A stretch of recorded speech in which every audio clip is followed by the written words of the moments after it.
Good evening. It's a singular honor for me to be here this evening and to be sharing a podium with Professor Bernard Lewis, who is the teacher of probably all of us here in this audience and elsewhere who have been involved in the affairs of this part of the world over more than half a century. In the year 1948, when Israel came into being, it fought its war of independence. It fought its war of independence against the Arab Sunnites in the Middle East, the Arab states which surrounded it, and the indigenous population here who were Sunnites. This was a united Sunnite world against Israel. And at the end of that war, nobody ever dreamt that there could be within the foreseeable future any possibility of a rapprochement, because immediately after the war, the Arab states made it clear that there was no intention on their part to proceed with a peace process with Israel, that they would have an armistice agreement with us, and that they would await for a better time to see whether they could do what they had failed to do in 1948.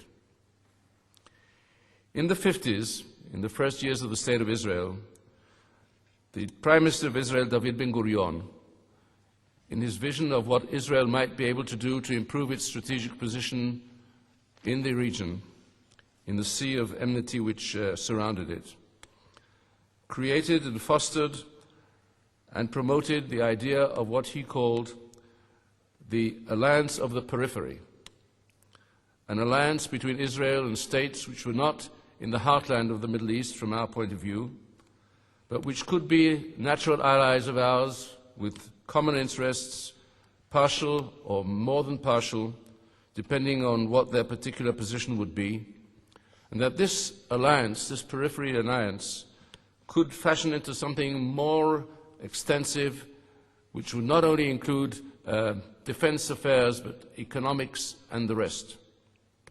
And he reached out initially to two countries, one a Sunnite country, Turkey, but is still to some extent a secular Sunnite country, and he reached out to Iran.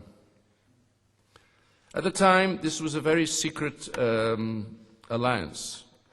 It was a secret alliance because the very fact that Arab states or Sunnite states or Shiite states would do anything together with Israel was very dangerous from their point of view and was fraught with jeopardy.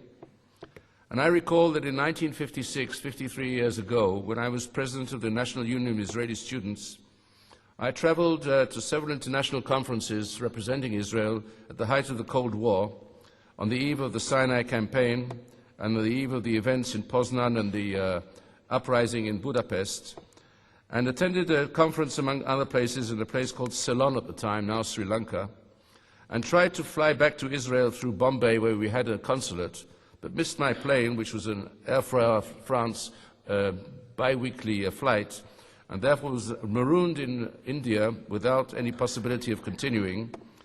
And when I went to the Israeli consul there and asked what I could do, he said to me that since I was not a diplomat of the Israeli Foreign Service, he didn't think he had to tell me what to do, and I could decide on my own what I could do. So what I did was I looked at the possibilities of flights, and I saw Tehran on the map, and I thought to myself, since I knew there were weekly flights from Tehran to Tel Aviv, I would fly to Karachi, and from there take a plane, a Pakistani plane, to Tehran, and from there take a plane to Israel, not knowing that when I got into Karachi, the first thing that was done at the border was that my passport was confiscated, and I was more or less detained, and then put on a plane to Tehran, a small two-engined plane with 9 stops on the way. And when we reached Tehran, I was taken off the plane and put into a detention cell and told I should wait there until such time as the authorities there would decide what to do with me. This was a predicament that I did not expect. I had no previous experience in these affairs, and I waited for several hours until somebody approached the door of my cell and opened the door and walked in and sat across me, looked at me, gave me his hand, shook my hand, and said in Hebrew, "Ma shlomcha, how are you?" To which I said, "Mitsuyan, excellent."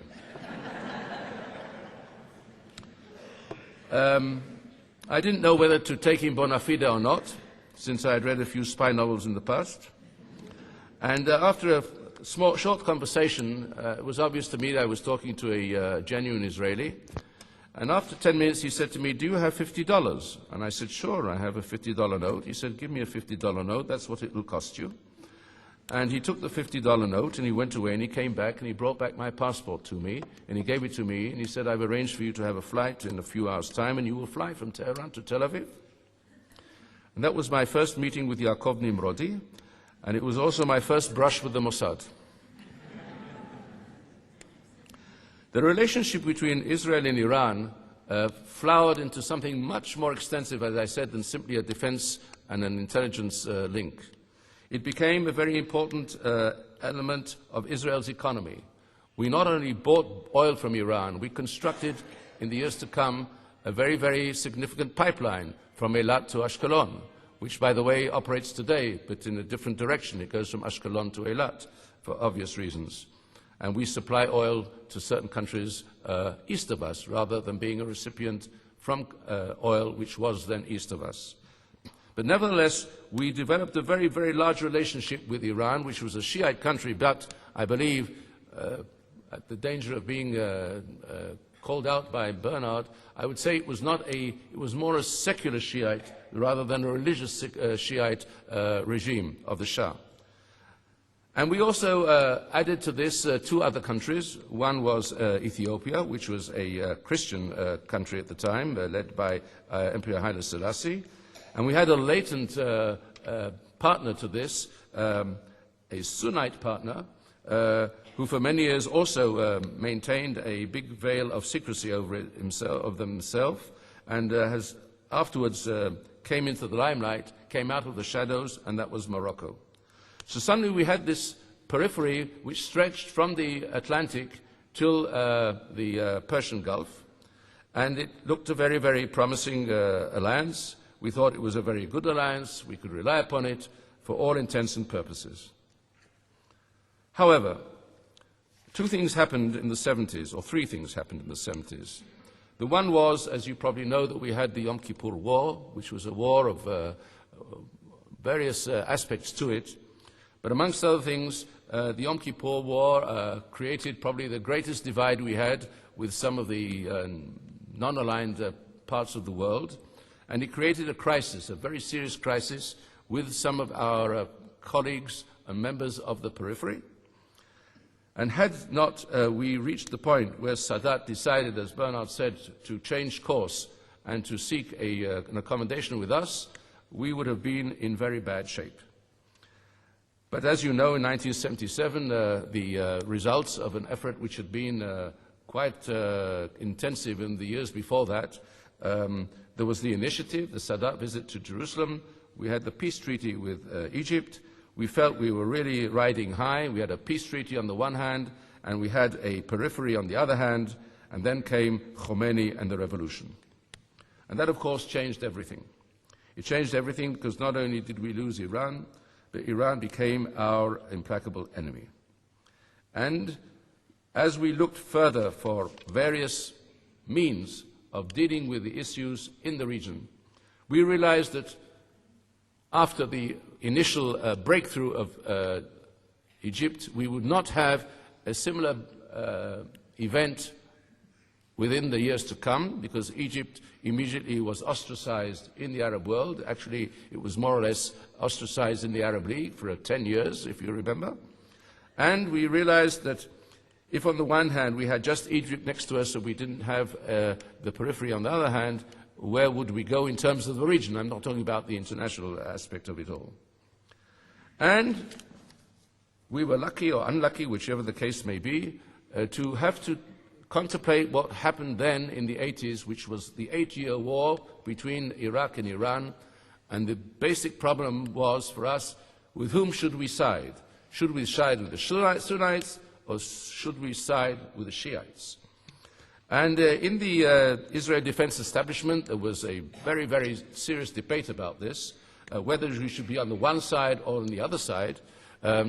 However, when we ultimately reached the final bottom line of this debate, we looked around. Neither one side or the other side wanted us at all. Neither the Sunnites wanted us to help them, nor the Shiites wanted us to help them. So the debate, in effect, was a moribund debate. But there was one event which did occur, which gave us an opportunity, a possibility, maybe to turn things around in a different way.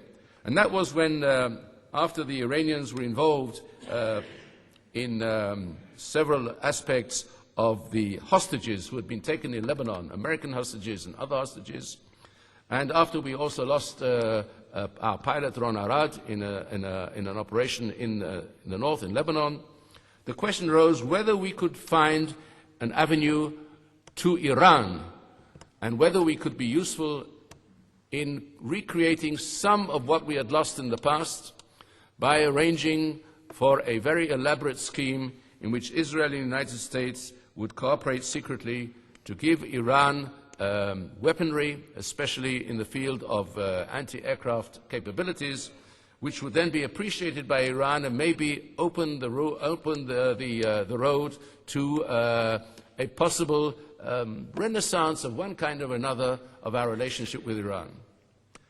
Well, this didn't work for three reasons.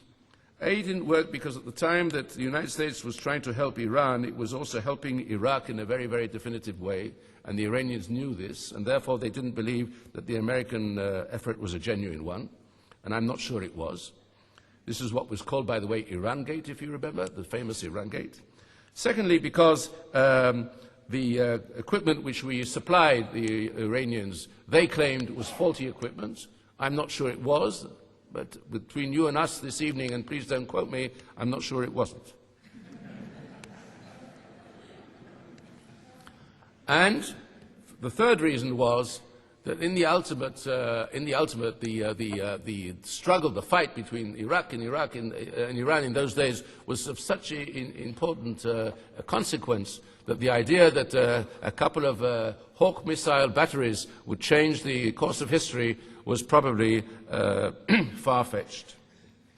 So we found ourselves, in the end, on the minus side, on the debit side of both sides in this conflict, and the only thing we could hope for was that the conflict would continue as long as possible, because we thought, and I think rightly so, that the longer the war continued between Iran and Iraq, it would be for our benefit in very other aspects, which I would like to mention this evening, and which maybe Dory would like to mention afterwards.